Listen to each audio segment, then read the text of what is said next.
सभी श्रोताओं का कबीर के दोहे में हार्दिक स्वागत, अभिनंदन। आज कबीर जी का एक दोहा और उसकी विस्तृत व्याख्या आप सभी के सामने प्रस्तुत है। बढ़ते हैं दोहे की तरफ।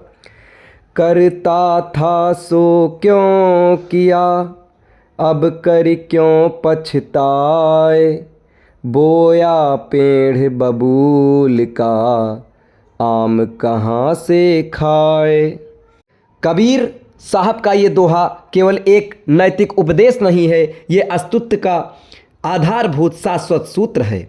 धर्म के मौलिक विज्ञान का सीधा उद्घोष है, कारण और प्रभाव। साहब कबीर कहते हैं, करता था सो क्यों किया, अब कर क्यों पछताए।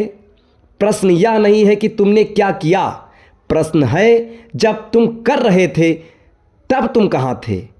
तुम पूरी तरह स्वतंत्र हो कि क्या बोना है, फूल या कांटे। ये चुनाव तुम्हारा है और इस पर कोई रोक नहीं है। जीवन तुम्हें हर क्षण विकल्प देता रहता है। जब तुमने क्रोध का जहर उगला, जब तुमने लोभ की खाई खोदी, जब तुम काम वासना के अंधेरे में भटक रहे थे, तुम्हारा होश कहाँ था। तुम मौजूद थे, शरीर यहाँ था, लेकिन तुम्हारी चेतना गहरी नींद में थी।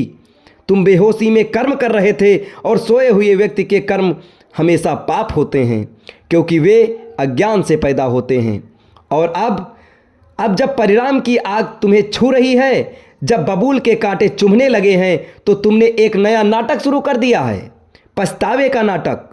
पछतावा सिर्फ इतना सिद्ध करता है कि तुम अभी भी अज्ञानी हो। तुम परिणाम को स्वीकारने से भाग रहे हो। या एक बचकानी मांग है कि मैंने जहर बोया है और मुझे अमृत चाहिए। मन की चालाकी देखो, विष बोता है और अमृत का स्वप्न देखता रहता है। वह ईंट फेंकता है और उम्मीद करता है कि आकाश से गुलाब बरसेंगे।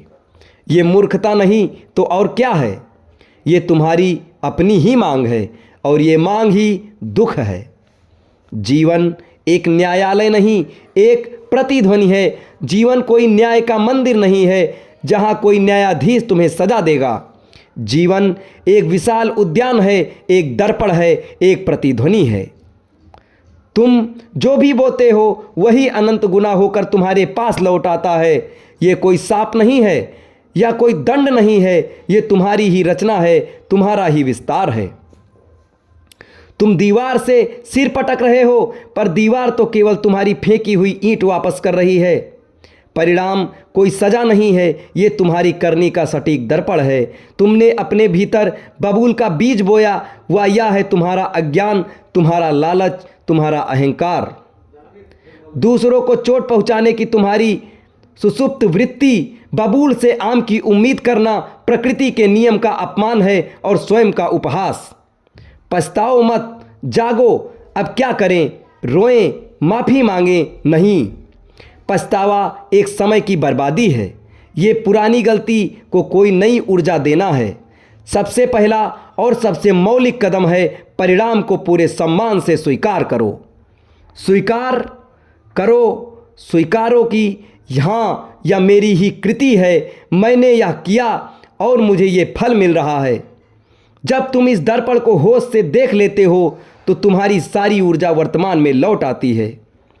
पछतावे की सारी ऊर्जा को जागने में लगा दो। परिणाम को देखो, उससे सीखो और उस सीख को भीतर गहरे उतर जाने को कहो। ये क्षण निर्णायक है, क्योंकि ये क्षण ही नया बीज बनने वाला है। अब बेहोशी में मत जियो, अब बिना जाने मत बोलो, अब बिना समझे कार्य मत करो। अब क्या बो रहा हूँ, तुम ही रचयिता हो इसके। अतीत जा चुका है, उस पर रोना व्यर्थ है। सारा ध्यान इस क्षण पर लगाओ। यदि तुम प्रेम बोओगे तो प्रेम लौटेगा, यदि तुम मौन बोओगे तो शांति लौटेगी। यदि तुम करुणा बोओगे तो सारी अस्तित्व तुम्हें करुणा से भर देगा। प्रश्न अब यह नहीं है मैंने क्या किया, प्रश्न अब यह केवल है कि मैं अब क्या बो रहा हूँ। क्या मैं होश का बीज बो रहा हूँ? पछताओ मत, जागो और इसी क्षण से अपनी ऊर्जा को आम के बीज बोने में लगा दो। तुम्हारी चेतना ही तुम्हारा खेत है। बोलने से पहले एक क्षण ठहरो, कर्म करने से पहले भीतर जागो, जीने से पहले इस नियम को समझो।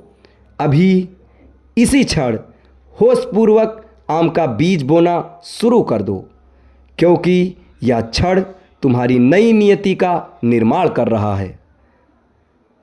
ऐसे ही कबीर के दोहे और विस्तृत जानकारी के लिए हमारे चैनल के साथ जुड़े रहें। तब तक के लिए धन्यवाद।